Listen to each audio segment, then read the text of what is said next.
রাজতন্ত্রকে জনপ্রিয় করার জন্য সৌদিতে নাইট ক্লাব খোলা হয়েছে। রাজতন্ত্র নিয়ে একটু আলোচনার আগে গণতন্ত্র নিয়ে একটু আলোচনা করা যাক। ভারতে গণতন্ত্র আছে, কিন্তু মোদির আমলে ভালো নেই মুসলিমরা। আসলে আমাদের পৃথিবীতে সবাই কেমন জানে ক্ষমতার পাগল। সবাই ক্ষমতা ধরে রাখার জন্য কত অভিনয়, কত কৌশল অবলম্বন করছে এই মানুষ। রাজতন্ত্রের পাশাপাশি আপনারা পরিবারতন্ত্রকে ঘৃণা করতে শিখুন, কারণ কোনো ভূখণ্ড বা রাষ্ট্র কোনো পরিবারের হতে পারে না।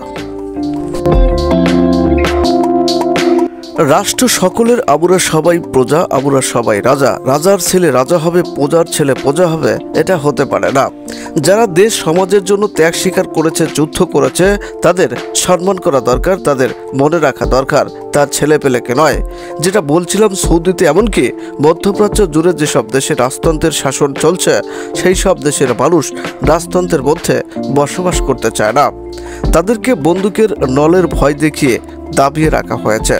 তখন ওইসব মানুষগুলো বন্দুকের নল উপেক্ষা করে রাজতন্ত্রের বিরুদ্ধে সংগ্রাম করার পর্যায়ে তখন ওইসব মানুষগুলোকে মদ আর নারীর নেশা ভিতরে বসিয়ে দিয়ে রাজতন্ত্রকে জনপ্রিয় করে তোলার প্রকল্প হাতে নিয়েছে মধ্যপ্রাচ্যের রাজা বাদশারা, যাতে করে তারা সবসময় আনন্দে থাকে। রাজতন্ত্রের বিরুদ্ধে সংগ্রাম করার চিন্তা মাথায় যেন না আসে। তাদের দোষ দিয়ে লাভ কি? তাদের পূর্বপুরুষ যা তাদের শিখিয়ে দিয়ে গেছে তারা তাই করছে। বাবা করে গেছে, দাদা করেছে, আমাকেও করতে হবে, মরণ যত পর্যন্ত না হয়। সবাই ভালো থাকবেন। আল্লাহ হাফেজ।